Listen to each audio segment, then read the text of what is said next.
भगवान देवाधिदेव महादेव के आप सभी परम भक्त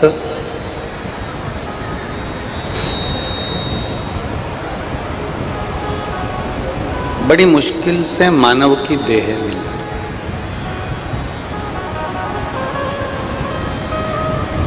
और मान लो यह मानव की देह मिल गई और मिलने के बाद में इस मानव देह को हम जान नहीं पाए। देने वाले ने तो दे दिया, देने वाले ने देने में ये सब पक्ष से नहीं चल रहे हैं, कोई से देने वालों ने तो दे दिया। परमात्मा ने ये हीरा जन्म हमको दे दिया, परमात्मा ने ये मानव की देह हमको प्रदान कर दी और बड़ा सुंदर ये स्वरूप मेरे भगवान देवाधिदेव महादेव ने आपको हमको सबको दिया। पर कभी विचार करिएगा, कभी अपने अंदर इस बात को उतारिएगा, कभी अपने भीतर एक भाव को प्रकट करिएगा कि परमात्मा ने तो ये मानव की देह दे दी। अब इस मानव की देह को हम कैसे पहचाने, इस मानव की देह को हम कैसे श्रेष्ठ बना सकें, ये आपके और हमारे ऊपर निर्भर करता है। जैसे एक व्यक्ति को एक पड़ा हुआ हीरा मिल गया और वो हीरा कोहिनूर हीरा था।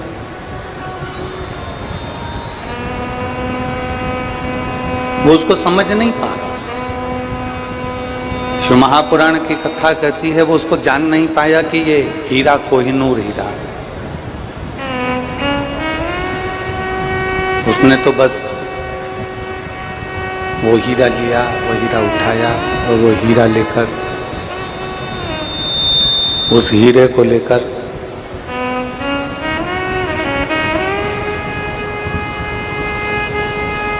वो गुरुजी के पास पहुंच गए और गुरुजी ने उस हीरे को देखा और हीरे को देखकर उस शिष्य से पूछा, उस शिष्य से पूछा कि तू इसको जानता है, ये क्या है?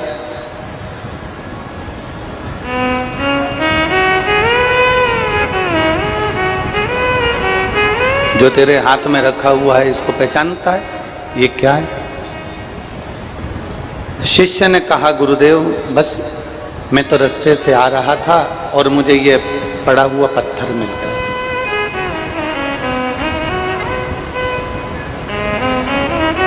तो इसको नहीं पहचानता? नहीं गुरुजी, मैं इसको नहीं जानता, मैं उसको पहचानता नहीं, मैं इसको जानता नहीं।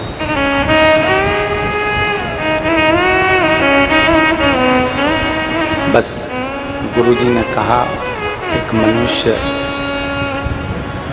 की कीमत क्या है, एक मानव की कीमत क्या है, तो इस पत्थर से पहचान सकता है।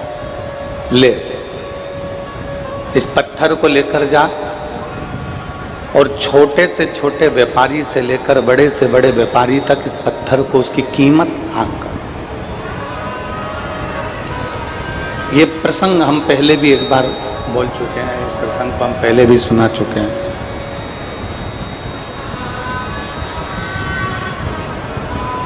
वो साधारण सा व्यक्ति उस पत्थर को लेकर चला गया। वो व्यक्ति पत्थर को लेकर गया, एक सब्जी बेचने वाले के पास में पहुंचा और उसने कहा कि ये पत्थर मेरे पास में है और इस पत्थर को मुझे देना है।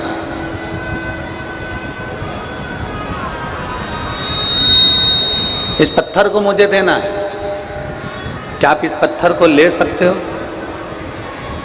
सब्जी वाले ने कहा कि पत्थर तो चमकीला है, चमकदार है, पत्थर तो अच्छा है, अगर मैं ले लूँगा तो मेरे बच्चे खेलेंगे और नहीं खेलेंगे तो तराजू पे रखकर सब्जी तोलने के काम आएगा।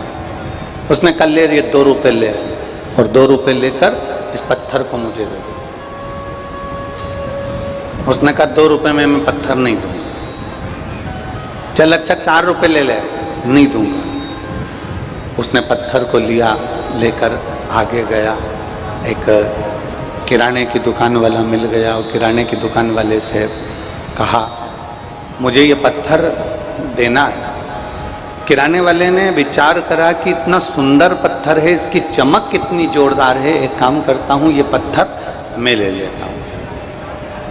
लाओ इस पत्थर को मुझे दे दो, मैं इसके 50 रुपये तुमको देता हूँ, इसके 60 रुपये तुमको देता हूँ, ये पत्थर तुम मुझे दे दो,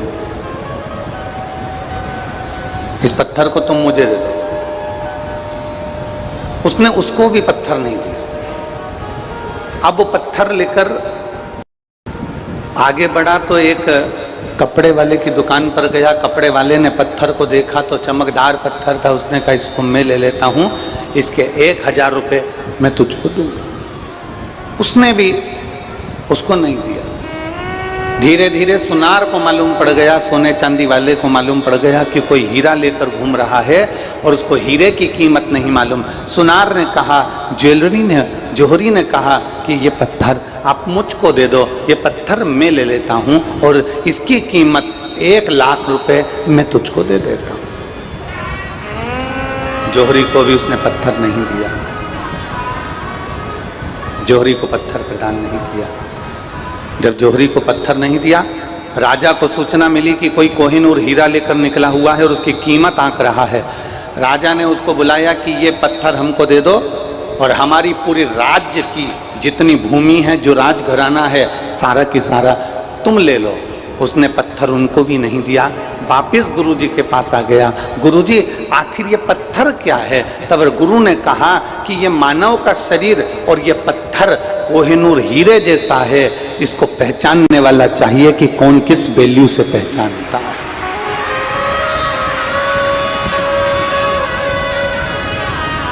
आपकी जितनी सामर्थ्यता है, आपकी जितनी सामर्थ्यता, आपकी बुद्धि की जितनी सामर्थ्यता है, आपकी जितनी सामर्थ्यता है, आपकी बुद्धि की जितनी सामर्थ्यता है, आपकी जितनी सामर्थ्यता है, आप उस पत्थर को, उस हीरे जैसे शरीर को आप वैसा आंकोगे। महाराज, वो किसी ने सही कहा है कि मैंने हीरा जन्म तुझको, मैंने मानव जन्म तुझको हीरा दिया, मैंने मानव जन्म तुझको हीरा दिया, तू यूं ही गवाए तो मैं क्या करूं, तुझको मानव जन्म मैंने हीरा दिया, तू यूं ही गवाए तो मैं क्या करूं। मैंने बड़ा सोच समझकर, बड़ा विचार कर कर, बड़ी दृष्टि रखकर, बड़ी सोच कर ये मानव का शरीर तुझको दिया है। इस मानव के शरीर को तू बस अब अपने अनुकूल उसको ढाल। अब इसको समझने वाला ही समझ सकता है कि मानव का शरीर तो मिल गया, मानव का शरीर तो प्राप्त हो गया, पर आप अपनी बुद्धि से, आप अपने चित्त से अपने शरीर को पहचान सकते हो कि या तो इस शरीर को निंदा में लगा दीजिए, या इस शरीर को बेकार कर्म में लगा दीजिए, या इस शरीर को ईर्ष्या में लगा दीजिए, या इस शरीर को नफरत में लगा दीजिए, या इस शरीर को आसक्ति तृष्णा में लगा दीजिए, या फिर इस शरीर को भगवान की भक्ति में लगा दीजिए। ये आपके ऊपर निर्भर करता है कि आप अपनी चित्त को, आप अपनी वृत्ति को, आप अपने मन को, आप अपनी दृष्टि को कहां लेकर जा रहे हैं। ये आपके ऊपर निर्भर करता है।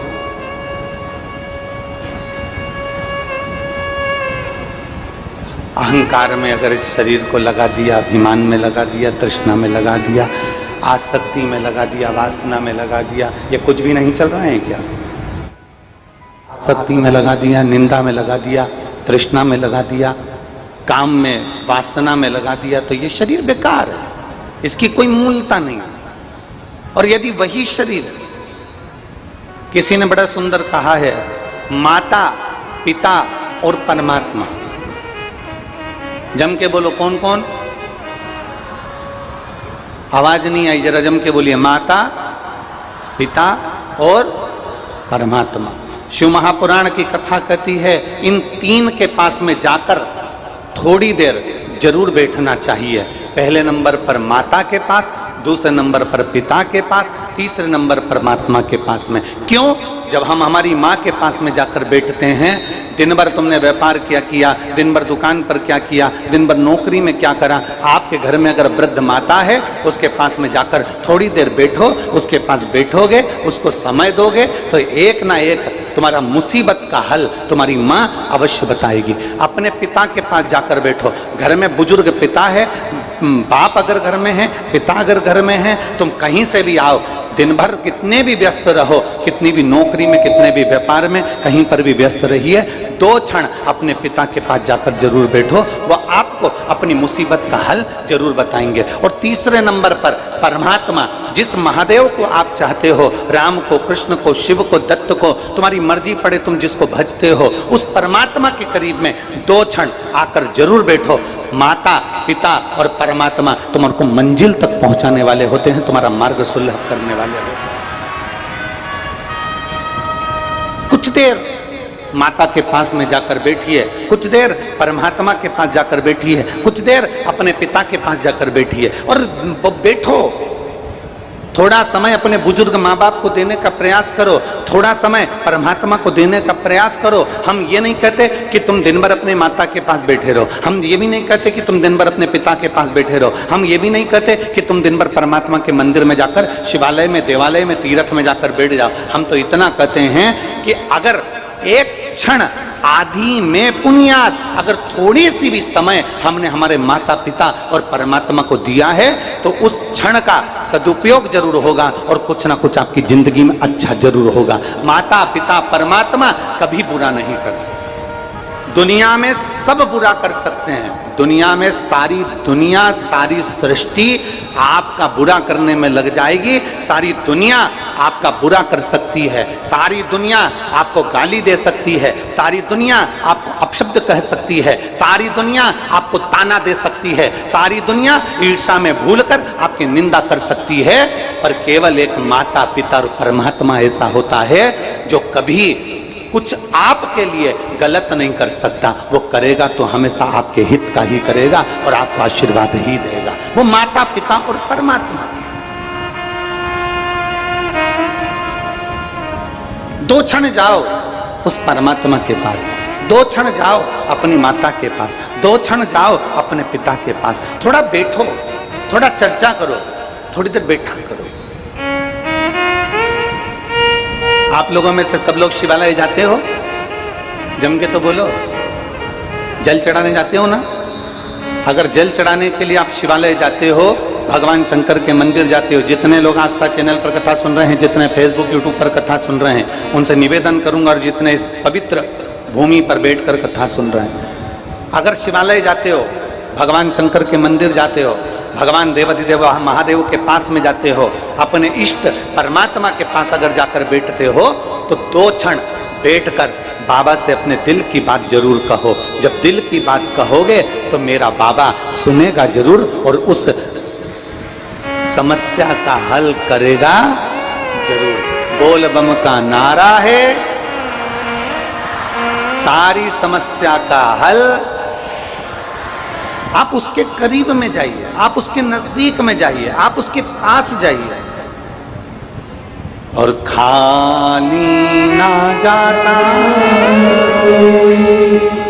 दर से तुम्हारे, खाली ना जाता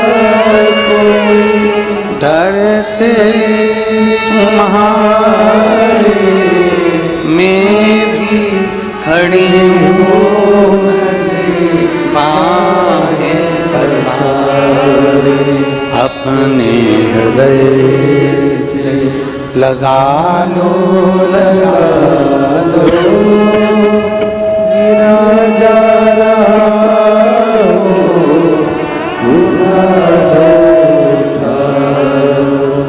भोले अपने दर से अब तो न टालो, गिरा जा रहा हूँ, उठा लो, उठा लो। आप उसके करीब में जाओ, आप उसके नजदीक में जाओ। और जितना हम माता पिता परमात्मा के करीब में जाते हैं, माता पिता और परमात्मा के जितने नजदीक जाते हैं, उतना हमको सुख का अनुभव होता है। और एक बात अपनी जिंदगी में उतार कर रखना, बहुत सावधानी से उतार कर रखना,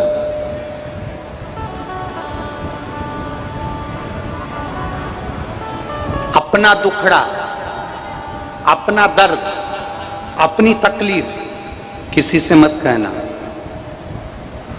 अगर कहना तो अपनी माता, अपने पिता और जिस परमात्मा को तुम एक लोटा जल चढ़ाते हो, उस परमात्मा से अपना दुख जरूर जाकर कहो।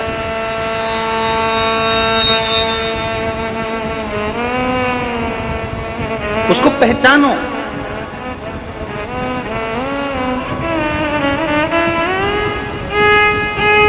उसको जानिए। शिव को पहचानने का प्रयास करिए।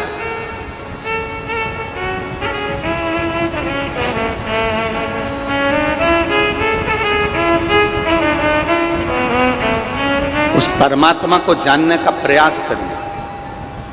और जब हम परमात्मा को जानने का प्रयास करेंगे, जिस समय हम जान जाएंगे कि ये छोटा सा शिवलिंग जो तुम्हारे घर में छोटा सा शिवलिंग रखा हुआ है, तुम्हारे घर में जो शिवालय बना हुआ है, तुम्हारे घर के पास में जो शिवलिंग रखा हुआ है, तुम्हारे घर के पास में जो मंदिर बना हुआ है, तुम्हारे घर में के पास में जो भगवान शंकर का मंदिर है, शिवालय है, जो नदी पर, सरोवर पर, तालाब पर, कुएं के नजदीक में जो शंकर भगवान का शिवलिंग रखा हुआ है, तुम्हारे घर के अंदर छोटे से मंदिर में छोटा सा शिवलिंग रखा हुआ है, जिस दिन तुम पहचान जाओगे कि ये केवल शिवलिंग नहीं है, ये हमारे घर में हमारे माता पिता और परमात्मा का एक प्रतिबिंब बैठा हुआ है, जिससे हमें अपने मन की बात कही,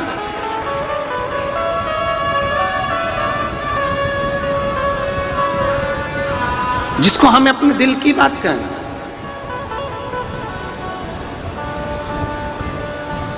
और अपने हृदय की बात, अपने चित्त की बात।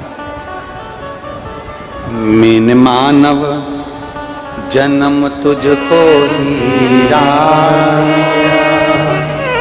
तू यूं ही गवाए तो मैं क्या करूं। मैंने नैनों में रोशनी बराबर की, तू यूं ही गवाए तो मैं क्या करूं। तू जितना परमात्मा के नजदीक जाएगा, तू जितना परमात्मा के करीब जाएगा, तू जितना भगवान के नजदीक जाएगा, तू जितना माता पिता और परमात्मा के जितने नजदीक। अब कई लोग कहते हैं गुरुजी हमारी माँ तो हमको गाली देती है, कोई कहता है गुरुजी हमारी सास तो दिन भर गाली देने में लगी रहती है, कोई कहता है गुरुजी हमारे पिता तो हमको गाली देते हैं, गुरुजी हमारे ससुर तो हमेशा गाली देने में लगे रहते हैं। तो निवेदन है, जितनी दुनिया की गाली, जितनी माता पिता की गाली और जितनी दुनिया वालों के ताने आप सुनोगे, उतने मजबूत होते चले जाओगे और मंजिल की ओर बढ़ते चले जाओगे। तुम्हारे घर में, तुम्हारे गांव में मंदिर है, तुम्हारे गांव में अगर मंदिर है तो मंदिर में जो मूर्ति है भगवान राम की, भगवान कृष्ण की, भगवान नारायण की, लक्ष्मी नारायण की, दत्त की, जितनी मूर्तियों का आप दर्शन करते हो, उन मूर्तियों का दर्शन करते करते जरा विचार करिएगा। एक पत्थर जमीन में लगा हुआ है और एक पत्थर की मूर्ति मंदिर के अंदर पूजा रही है। जो जमीन में लगा वो भी पत्थर है, जो मंदिर में रखी मूर्ति है वो भी पाषाण की है, वो भी पत्थर की है।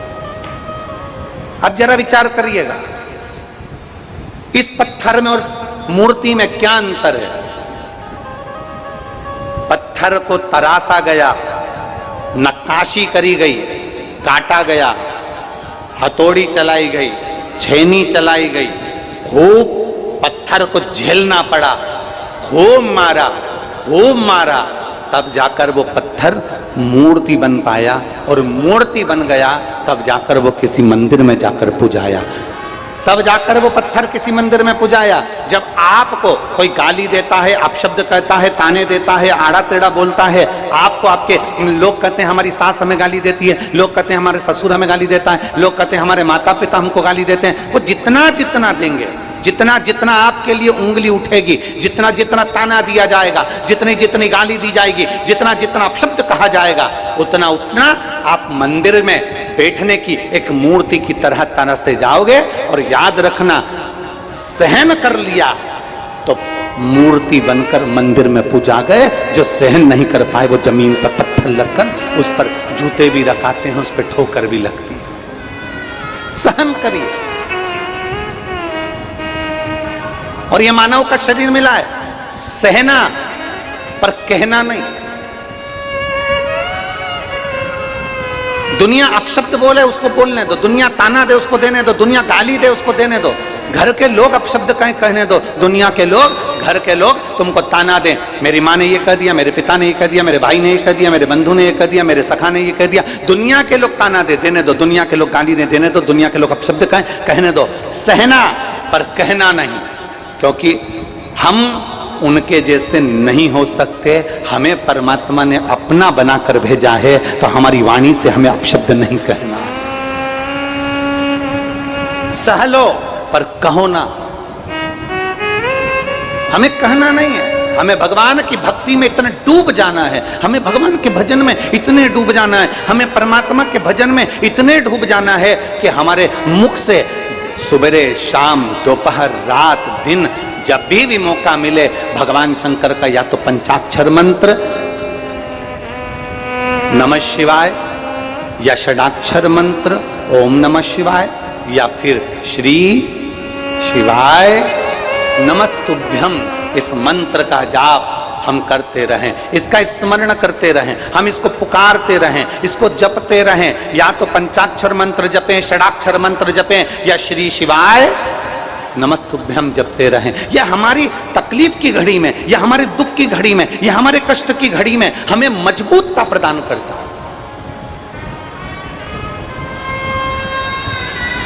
जब हमारी दुख की घड़ी आती है, जब हमारी तकलीफ की घड़ी आती है, उस जगह पर यह मजबूतता प्रदान करता है। हमारा किया गया जाप, हमारा किया गया अनुष्ठान, हमारा किया गया मंत्र जाप, हमारा लिया गया भगवान का नाम हमें मजबूत करता है, हमें प्रबलता प्रदान करता है। श्री शिवाय नमस्तु,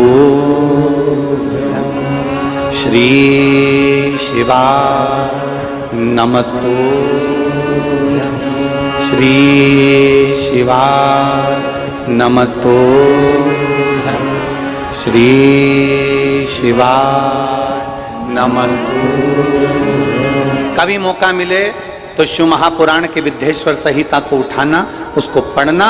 उस विद्येश्वर संहिता में लिखा हुआ है कि श्री शिवाय नमस्तुभ्यम बोलने वाले व्यक्ति का मात्र मुख का दर्शन कर लो तो ऐसा लगता है कि शंकर के मुख का दर्शन कर लिया। हमने हजारों अश्वमेध यज्ञ का पुण्य फल अपनी जिंदगी में प्राप्त कर लिया, हजारों अश्वमेध यज्ञ का फल हमने प्राप्त कर लिया।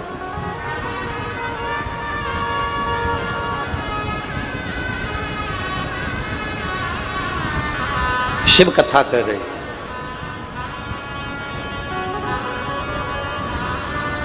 कहीं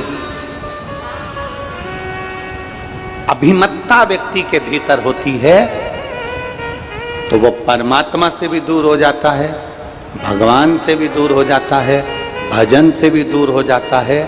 और यहां तक जब व्यक्ति के भीतर अभिमत्ता आती है, अहंकार आता है, अभिमान जब बहुत सिर पर चढ़कर बोलने लगता है, तो उसे परमात्मा का नाम हो, चाहे मंत्र हो, चाहे जाप हो, वो बुरा लगने लगता है।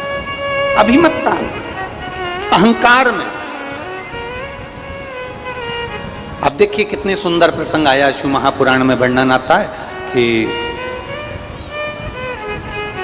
ब्रह्मदेव ने भगवान नारायण से पूछ लिया कि तुम्हारे पिता कौन?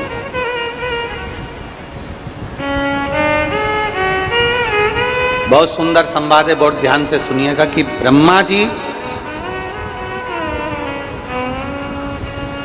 भगवान नारायण से कह रहे हैं कि तुम्हारे पिता कौन है?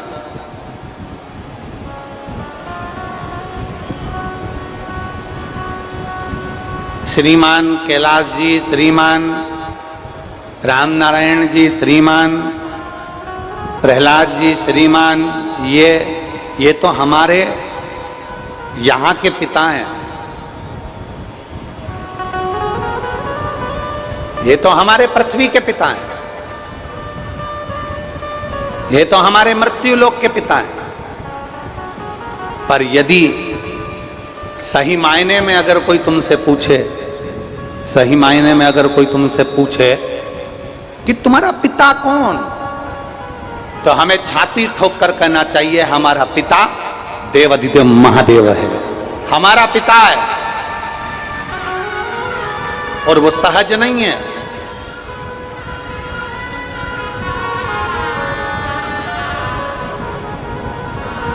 यहां के पिता हो सकता है एक बार, यहां के पिता हो सकता है एक आध बार हमारे ऊपर ध्यान ना दे पाए। यहां का पिता हो सकता है हमारे ऊपर एक आध बार ध्यान ना दे पाए। स्वयं शिव महापुराण की कथा कह रही है, दक्ष प्रजापति की सभा में शंकर भगवान बैठे हैं। शिव जी अपने मंत्र जाप में डूबे हुए हैं, राम नाम में डूबे हुए हैं, और उनका ध्यान दक्ष प्रजापति पर नहीं गया। हो सकता है यहां का पिता हम पर ध्यान ना दे पाए, पर इतना जरूर याद रखना कि वो पिता जिसने हमें इस पृथ्वी पर भेजा है, वो पिता जो हमें इस भूमंडल पर भेजा है, यहां का पिता भले ध्यान ना दे, पर वो परम पिता परमात्मा मेरा ओघड़दानी मेरा देवाधिदेव महादेव ध्यान जरूर देता है। अकाल मृत्यु वो मरे जो काम करे चंडाल का, काल उसका क्या बिगाड़े जो भक्त हो महा काल का। जो शंकर की आराधना करने वाला, शिव की उपासना करने वाला, शिव भक्ति में डूबने वाला, उस पर ध्यान मेरे महादेव का जरूर रहता है। और इतना तो करना स्वामी, जब प्राण तन से निकले, गोविंद नाम ले, ये प्राण तन से निकले।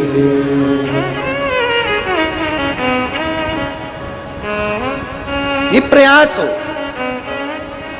वो ध्यान रखे। हमने अभी ओमकारेश्वर की कथा में एक बात कही थी, आप लोगों ने श्रवण करा होगा, व्यासपीठ से देवाधिदेव महादेव की पवित्र भूमि से कथा चल रही थी। उसमें एक बात कही थी, मनुष्य का मोबाइल ऑफलाइन हो सकता है, मनुष्य का नेट ऑफलाइन हो सकता है,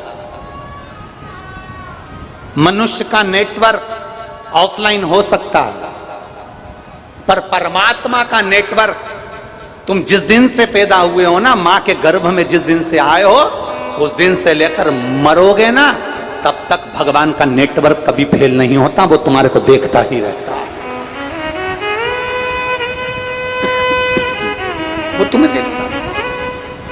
अपने मोबाइल का नेटवर्क फेल हो सकता है, अपने मोबाइल का नेटवर्क फेल हो जाएगा, अपनी सिम बंद हो सकती है, अपना मोबाइल जा सकता है, अपना डाटा समाप्त हो सकता है, लैपटॉप में रखा हुआ डाटा समाप्त हो सकता है, पेन ड्राइव में भरी हुई पेन ड्राइव का डाटा समाप्त हो सकता है, पर उस परमात्मा के दरवाजे का डाटा कभी समाप्त नहीं होता। उसके पास लेखनी में लिखा है, तूने कितना भजन किया, तूने कितना आनंद लिया, तूने पवित्र भूमि में जन्म लेने के बाद भी, तीर्थ में जन्म लेने के बाद भी तेरे भीतर से कपट गया कि नहीं गया, तीर्थ में जन्म लेने के बाद भी तू भगवत भजन करा कि नहीं करा, पावन तीर्थ में जन्म लेने के बाद भी अगर तुम गलत काम करते रहे, ईर्ष्या रखते रहे, निंदा करते रहे, गलत कार्य करते रहे, ये उसके डाटा में जमा है। और मालूम पड़े संसार का मनुष्य एक छोटे से गांव में रह रहा है, एक छोटे से गंडई जैसे क्षेत्र में, मां गंगई की पवित्र भूमि पर आप रह रहे हैं, छोटे से गांव में, छोटे से नगर में, छोटे से शहर में आप रह रहे हैं। और छोटे से शहर में रहने के बाद भी अगर आपके भीतर परमात्मा का भजन है, तो याद रखना कि आप तीर्थ में बैठे हुए किसी साधु सन्यासी से बढ़कर आप हैं, क्योंकि आप छोटे से शहर और नगर में रहकर भी भगवान की भक्ति में डूबे हुए हैं। छोटे से नगर में रहने के बाद भी आप भगवान की विरल भक्ति में डूबे हुए हैं, भजन में डूबे हुए हैं, कीर्तन में डूबे हुए हैं। और वो भक्ति, वो भजन खाली नहीं जाता। एक पत्र है, देखिए।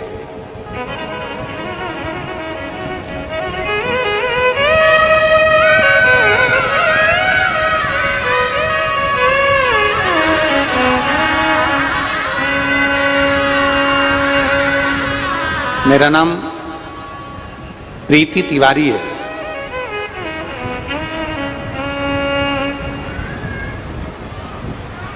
कहीं बैठी हैं प्रीति तिवारी? कहीं बैठी हो तो हाथ हिलाइएगा।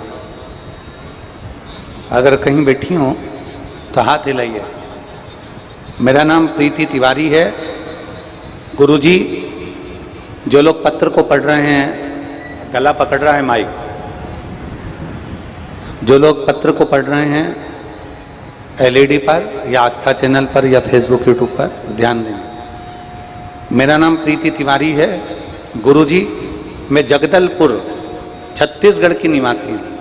कहीं बैठी हो तो हाथ हिलाइएगा। आप ही हैं? बच्चा आया है साथ में? बच्चा आया हो तो लिया।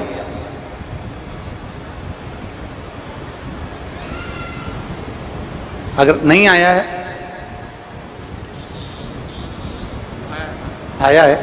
आया है तो ले आइए। मेरा नाम प्रीति तिवारी है गुरुजी, मैं जगदलपुर छत्तीसगढ़ की रहने वासी हूँ। मेरा मोबाइल नंबर ये है। मेरे 3 बच्चे हैं गुरुजी, 2 लड़की और 1 लड़का। सबसे छोटा है आदर्श तिवारी, जो 11 साल का है। वह बाकी के बच्चों की तरह ना तो चल पाता था, ना ही ठीक से बाकी के बच्चों की तरह बोल पाता था, और ना ही बाकी के बच्चों की तरह अच्छे से समझ पाता था। फिर हमने सोचा कि हमें एक बार जांच करवानी चाहिए। तो हमने जब जांच करवाया तो पता चला कि उसको डाउन सिंड्रोम नामक एक बीमारी है।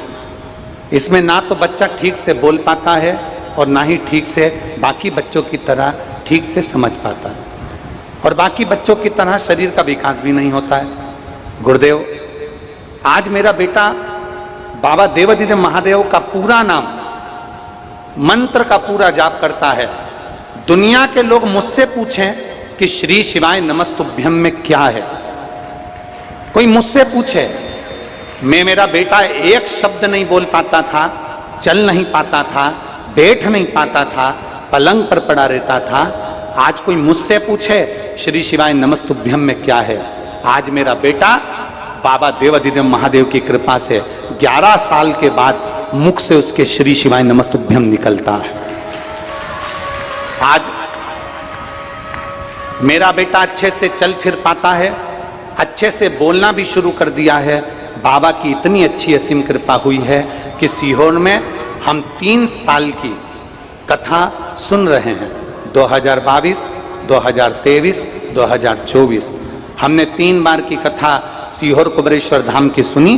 वहाँ का रुद्राक्ष का जल मैं अपने बच्चे को देती हूँ, और मेरा बच्चा जो उठ नहीं पाता था, बैठ नहीं पाता था, बोल नहीं पाता था, चल नहीं पाता था, पलंग पर रहता था, आज मेरा बेटा श्री शिवाय नमस्तुभ्यम भी बोलता है, चलता भी है, फिरता भी है और बात भी करता है। ये मेरे शिव की कृपा, ये मेरे शंकर की कृपा। मैं बाबा को प्रणाम करने के लिए आई, और तेरी कृपा बिना न हिले एक भी अणु, लेते हैं श्वास तेरी कृपा से